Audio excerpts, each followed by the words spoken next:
Fala galera do nono ano, tudo bem com vocês? Meu nome é Andressa e eu sou a professora de redação, The Best Teacher, ok? Então vamos lá. A gente vai falar um pouquinho agora sobre o relato pessoal. Mais propriamente dito, um relato oral de uma experiência pessoal, tá bom? Vamos lá. Então quando eu falo de texto oral, já está dizendo que alguém vai contar alguma coisa, falar sobre. Vamos lá. O relato oral de experiência pessoal é uma modalidade textual que apresenta uma narração oral sobre um fato ou acontecimento marcante da vida de uma pessoa. Quem é que não gosta de saber uma fofoca, hein? Pois é, né, galera? Aqui entra esse relato aí também, né? Vamos lá. Nesse tipo de texto, podemos sentir as emoções e sentimentos expressos pelo narrador.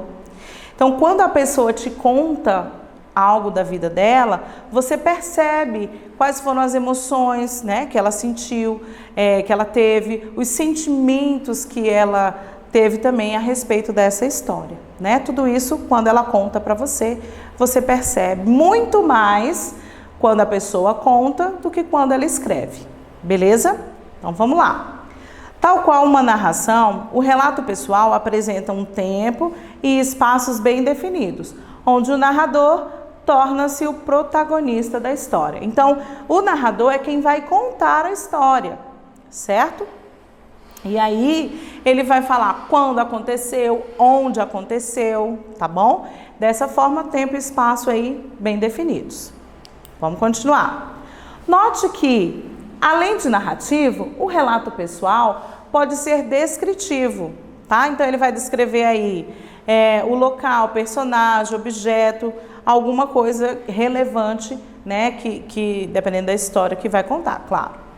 De acordo com o grau de intimidade entre os interlocutores, que são o emissor e o receptor, a linguagem utilizada no relato pessoal pode ser formal ou informal. Aí vai depender. Se você está contando a sua história para um colega, para um amigo seu, né, seu best friend, então a linguagem que você vai utilizar é totalmente diferente, certo?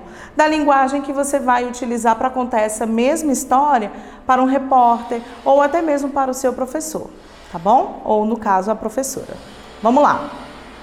Observe que o relato possui uma função comunicativa muito importante na construção das subjetividades, podendo ser nas modalidades escrito ou oral. E um detalhe muito importante é que esse relato oral, ele pode ser transcrito, tá bom? Então, a partir do momento que eu vejo o vídeo do seu relato, eu posso escrever, certo? O que você realmente falou. Aí tem que seguir do jeitinho que você falou, tá? Inclusive, se tiver erros de concordância, também vai ser transcrito dessa forma. Que mais? Algumas palavras que às vezes as pessoas pronunciam de maneira errada, vai ser colocado dessa forma também, porque você está fazendo a transcrição desse vídeo, beleza? E aí não pode modificar. Então vamos lá. Já o escrito, a pessoa quando vai escrever sobre alguma coisa, tem um maior cuidado em relação a essa linguagem, aí ele fica um pouquinho diferente, tá bom? Vamos lá. Os relatos pessoais podem ser divulgados pelos meios de comunicação, por exemplo, jornal, revista, livro, internet, que é muito comum hoje, as redes sociais, todo mundo está o tempo inteiro nas redes sociais, dentre outros, tá? Tem alguns sites, alguns blogs que são voltados mesmo para esse tipo de coisa, de relato mesmo, tá bom? Para quem quiser conhecer aí, nós temos o Museu da Pessoa, né? Que é um museu virtual, que aí você tem relatos de várias pessoas, enfim, geral, tá bom? As principais características do relato pessoal são textos narrados em primeira pessoa, certo? Então, você vai sempre utilizar eu, né? O pronome eu. Verbos no presente, mas a grande maioria vai ser no passado. Por que que isso acontece? Porque você vai estar contando algo que aconteceu com você, tá bom? Depois, o caráter subjetivo, né? Experiências pessoais e a presença do emissor e receptor. tem sempre alguém para quem você está contando essa história aí. Vamos lá. O relato, ele é formado por título, tá?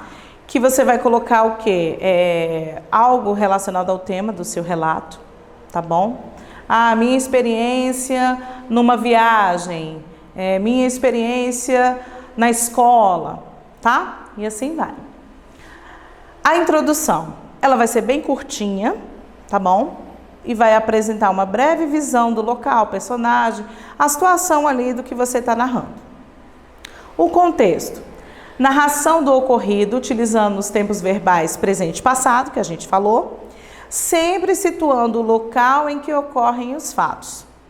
E o desfecho, após apresentar a ordem dos acontecimentos, encerrar com o aprendizado que essa situação lhe trouxe, ou uma dica ao leitor sobre o que fazer nessa situação, tá bom? E agora, para finalizar, você vai fazer a atividade das páginas 92 a 96. E aí a gente se vê na próxima aula. Tchau para vocês!